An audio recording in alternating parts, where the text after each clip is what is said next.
it's just amazing what this has been like, I'm sure, for you. I give you the floor. You were there with your family. I mean, what was that day like for you, Paul?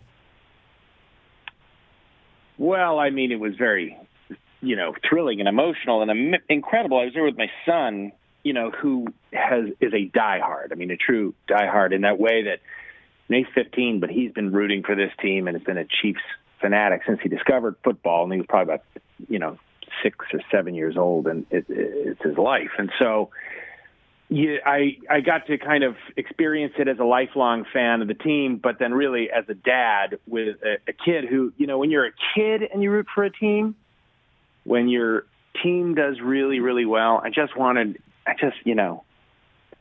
be able to kind of experience it a little through his eyes. I mean, we still got a game to go. I'm not, Yes, no. but winning that game on Sunday was incredible. It was just great.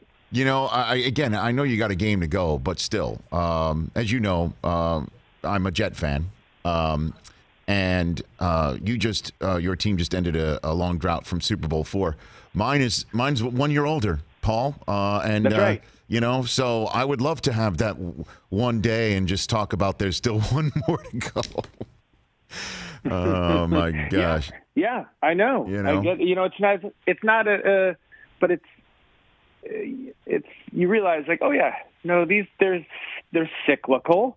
You don't want the next cycle to be 50 years from now, but I think about that too with the World Series when the Royals won it in '85 and then the Mets in '86, and it had been kind of similar winning a World Series for New York and Kansas City. It was a similar back-to-back, even though the Mets had been there. I'm getting off topic, Rich. No, but the Royals finally won a few years ago, and now this could be the Chiefs' turn. It could possibly be that. Well, one thing that I realized at a young age, because I was a kid when the Royals won the World Series in '85, was that the greatest thing that can happen to a town, I think, is for that town's team to win a championship.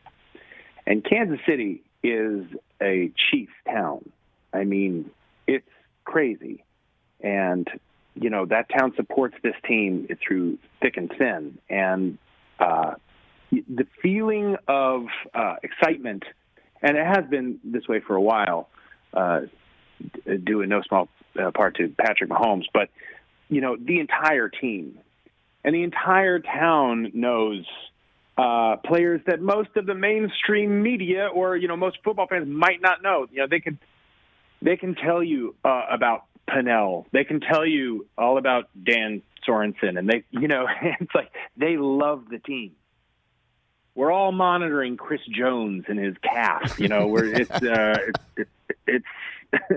It's a group effort. So it's really exciting to, it was exciting to be back in Kansas City too, and then to go anywhere and everyone in the town is just decked out in Chiefs gear. For more of The Rich Eisen Show, tune to Audience Channel 239 on DirecTV for free on BR Live or download the Rich Eisen Show app.